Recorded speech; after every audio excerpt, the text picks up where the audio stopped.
جانے کی ضرورت نہیں ہے، بلکہ اللہ تعالیٰ خود ہم سے محبت کرنے لگ جائے گا اور اپنے سارے راستے اللہ تعالیٰ کھول دے گا قرب الہی کے لیے۔ تو یہاں پر ہم جو جمع ہوئے اور جہاں تک آواز جا رہی ہے، اگر ہماری نیتیں ہیں کہ ہم اللہ کی بارگاہ میں بیٹھے ہیں اللہ سے رسول کی رضا کے لیے، اور اللہ تعالیٰ نے جو نعمت عظمیٰ کا ذکر فرمایا کلام مجید میں، نعمت عظمیٰ کا خوب چرچا کرنا ہے، یہ بھی کم ہے۔ نعمت عظمیٰ کا چرچا، نعمت عظمیٰ کون؟ ہمارے آقا و مولا ذات مصطفیٰ، نور مصطفیٰ، احمد مصطفیٰ، سیاح لامکان، راحت قلب و سینہ، سرور مدینہ، مختار کائنات، محبوب خدا کی ذات بابرکت ہے جو نعمت عظمیٰ ہے۔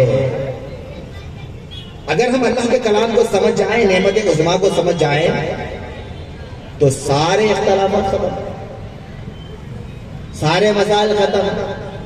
سارے جو باتیں ہیں جو ہم سب سننے والے ہیں یا زندگی بھر سنتے آ رہے ہیں اور آئندہ بھی سنتے رہیں گے کہ یہ بدعت ہے، یہ شرک ہے، یہ فلاں ہے،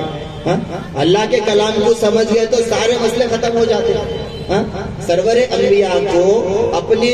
ایمان کی آنکھوں سے اگر دیکھیں گے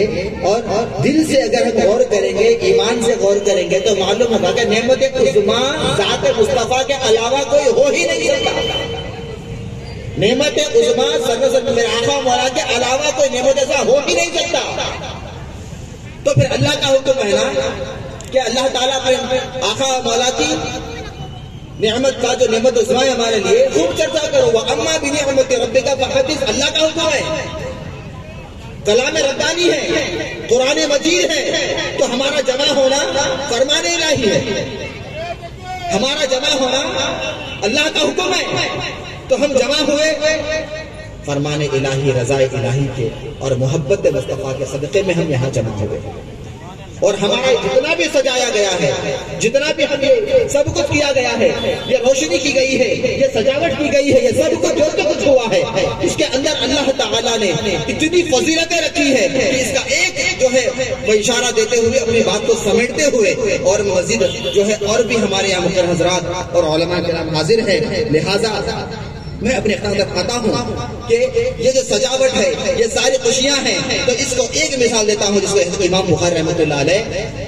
ارشاد فرما رہے ہیں کہ ابو لہب، جیسے ہی ہم نام سنتے ہیں کئی لوگوں کے ذہن میں بات آ چکی ہوگی کہ ابو لہب کے بارے میں کیا ہے۔ یہ وہ شخص ہے جس کا رشتہ ہے، خاندانی رشتہ ہے آقا سے، لیکن ایمان نہیں لائے، اور اتنا اللہ ناراض ہے ان سے کہ اللہ تعالیٰ نے ان کے نام کا سورہ نازل کر دیا۔ اتنا اللہ ان سے ناراض ہے کہ ان کے نام کا سورہ نازل ہوا۔ تو ابو لہب جو سورہ قرآن کریم میں 30ویں پارے میں ہے، تو یہاں پر اتنا اللہ تعالیٰ اپنی جلال کا اظہار فرماتے ہوئے اللہ تعالیٰ نے اس چیز کو بظاہر جو ہے بہترین طریقے سے، یعنی جس کو ہم سند یافتہ کہتے ہیں، ہم اس کو جو ہے ایک ثبوت کے طور پہ کوئی چیز پیش کرتے ہیں، تو یہاں پر یہ جو ان کے کفر کو اللہ نے قرآن مجید میں نام کے ذریعے سے ظاہر کر دیا۔ اتنے زیادہ ان کو آقا سے نفرت تھی، اتنی شدت کے ساتھ، تو ہوا ہی کہ سرور صلی اللہ علیہ وسلم جب مبعوث ہوئے، جب میرا آقا و مولا دنیا میں تشریف لائے، جب اللہ نے اپنے محبوب کو، نور مصطفیٰ کو اللہ نے اس گناہگار امت کے درمیان میں جلوہ افروز فرمایا، ہماری راہ ہدایت کے لیے اور صراط مستقیم کے لیے اللہ نے اپنے پیارے صلی اللہ علیہ وسلم کو اس گناہگار امت کے درمیان میں آقا کو جو مبعوث فرمایا، تو آپ کی ایک خادمہ، ہم سب جانتے ہیں حضرت سویبہ ان کا نام ہے، اور آپ خوشی میں دوڑتے ہوئے آئے ابو لہب کے پاس، خوشی میں دوڑتے ہوئے آئے اور آ کر کہنے لگی کہ کچھ آپ کے پاس، یعنی آپ کے بھتیجے محمد صلی اللہ علیہ وسلم مبعوث ہوئے ہیں، خوشی کا اظہار کر کے دوڑتے ہوئے اگر خوشی کا اظہار کر رہے ہیں تو ابو لہب نے انگلی سے اشارہ کر کے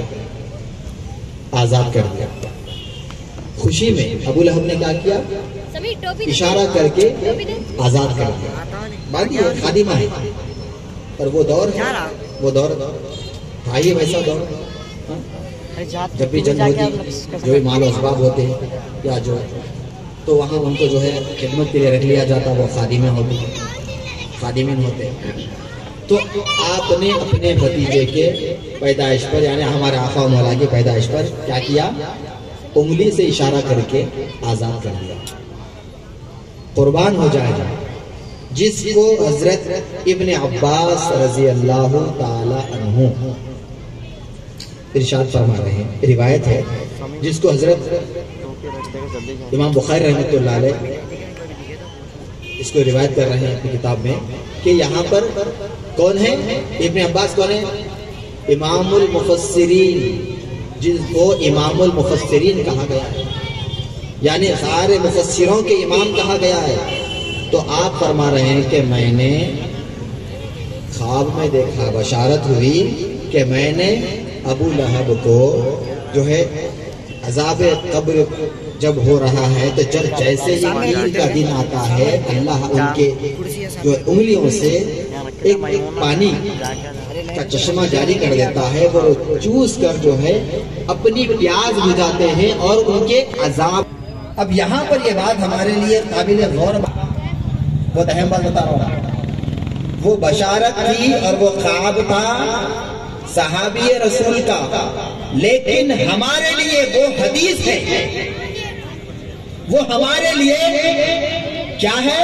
حدیث ہے، اور ہمارے لیے وہ دلیل ہے، ہمارے لیے حدیث ہے، ہمارے لیے دلیل ہے۔